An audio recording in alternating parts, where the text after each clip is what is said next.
Since we weren't landing in a rice paddy, the entire luggage fitted onto a normal airliner with ease. We boarded our plane and flew on to Vientiane and point south. On takeoff, we got a fine view of Wat Chom Si, atop Pu Si Hill. Like all travelers who visit this sacred city, we vowed to return soon. The monsoon rains poured for a week.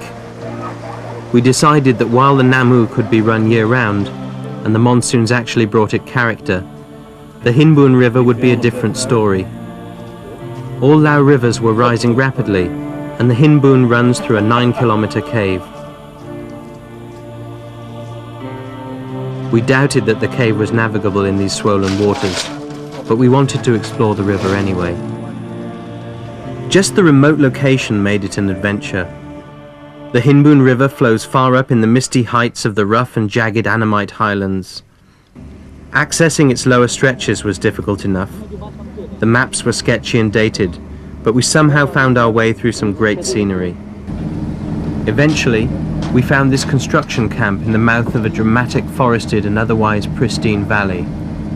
The entire scene was totally out of character.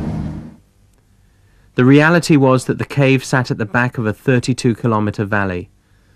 Rumours claimed that 4x4s could make it to the end in the 2 driest months of the year. We looked around. Yes, this was still the rainy season.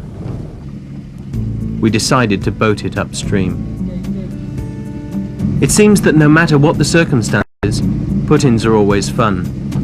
This one was no exception. Somehow, we actually found a spot to do it, across freshly laid rocks forming the banks of a recently constructed spillway.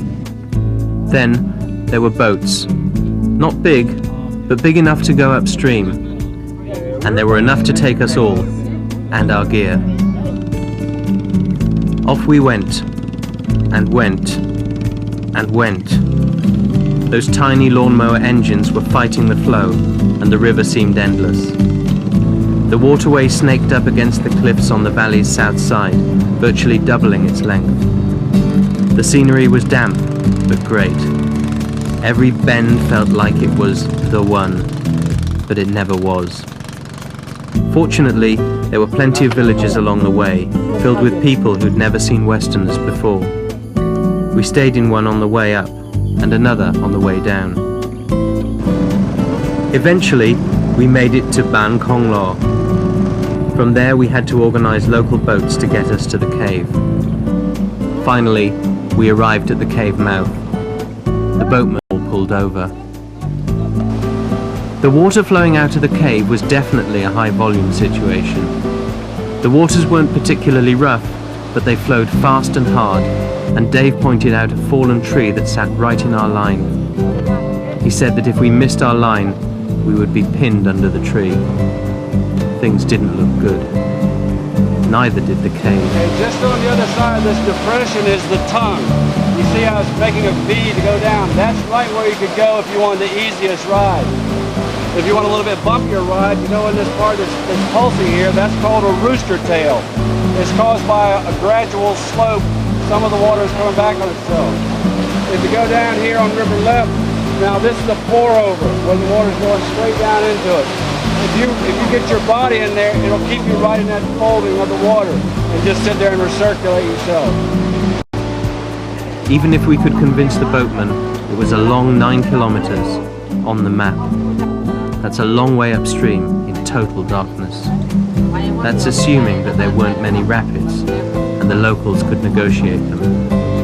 Then there's always the return trip by kayak in the dark, high-volume first time. Things didn't look good. Dry season and low water sounded great for a first traverse. We made a U-turn, made friends with the residents of Ban Kong Lor, and set our sights downstream. There was another gorge to go, and from the topo maps, this one would be spectacular. Of course, it was raining the next day, and of course the gorge was magnificent. Very tropical in spots, sharp pinnacles and giant cliffs in others.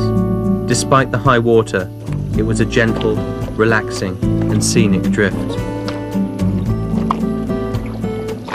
We finally made our takeout, complete with a sweet water stream emptying into the brown waters of the Hinboon. The clear water looked great, and we went for a swim before breaking down the expedition, vowing to return in the dry season. With the jagged Annamites as our backdrop, we all wondered what springtime surprises the Hinboon held in store for us. We shared our fantasies, but the results of our patience would far exceed our imagination. We would truly find Shangri-La, and our journey yet to be would be filled with bizarre new experiences beyond belief.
TV stars.